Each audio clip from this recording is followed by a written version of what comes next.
This is Sports Drive.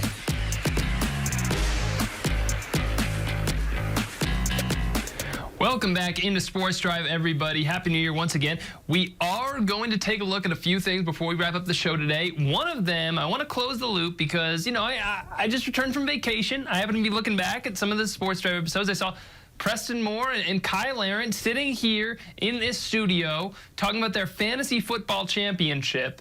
So I thought we'd close the loop on that and reveal who ended up winning the News Channel 10 Fantasy Football Championship.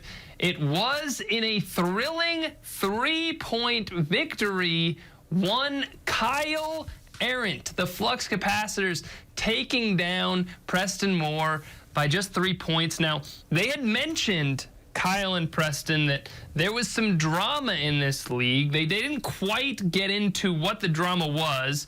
I'll put the score back up there in just a moment so we can take a look at some closer things. But really, a lot of the drama stemmed from trades that Preston Moore had made. Now, they didn't detail them too much, but two trades that ended up kind of biting Preston in the end. Despite at the time, there was a lot of people that were really upset about it. At first, the first one, I didn't really know what had happened, so I didn't really pay attention to this deal. But Travis Kelce, who Preston got, best tight end in the league by most regard him as the best tight end in the league, traded Zach Ertz and Calvin Ridley. I believe this, I don't know, September 21st. Must have been after week 2, maybe. I don't know.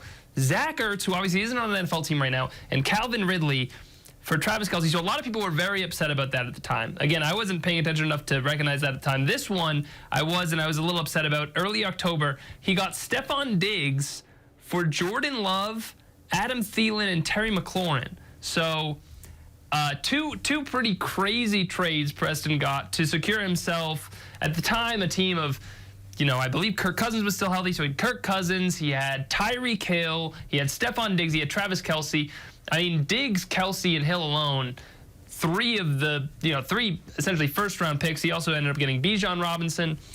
So Preston Moore's team was stacked top to bottom. I had people approaching me about trades just to try to compete with Preston's team. It seemed like a shoo-in that he was going to win. But as you can see here, Stephon Diggs, not in his lineup. He benched him because Stephon Diggs was playing so poorly down the stretch. And right there at tight end, Travis Kelce, 4.6 points, which to me, I'd have to say was the difference in this one. Travis Kelce only putting up 4 points in the championship game, and that ultimately leading to Kyle Arendt getting the 3-point victory. And Mason Rudolph's 11 points certainly didn't help. Preston Moore, I don't know if you mentioned this either. I didn't hear him mention it, but avid Oklahoma State fan Preston Moore maybe had a little bit too much faith in his Oklahoma State alum quarterback, Mason Rudolph, in the championship game. So congratulations to Kyle Arendt being crowned the News Channel 10 Fantasy Football Champion. End of the year, January 1st, start of a new year. I want to crown 2 plays of the year for News Channel 10 before we get into 2024 and a bunch of new plays. So we're going to do that. We're going to crown 2 plays of the year that I could find and I had to pick when we come back. So stick around over here on Sports Drive. We'll do that coming back next.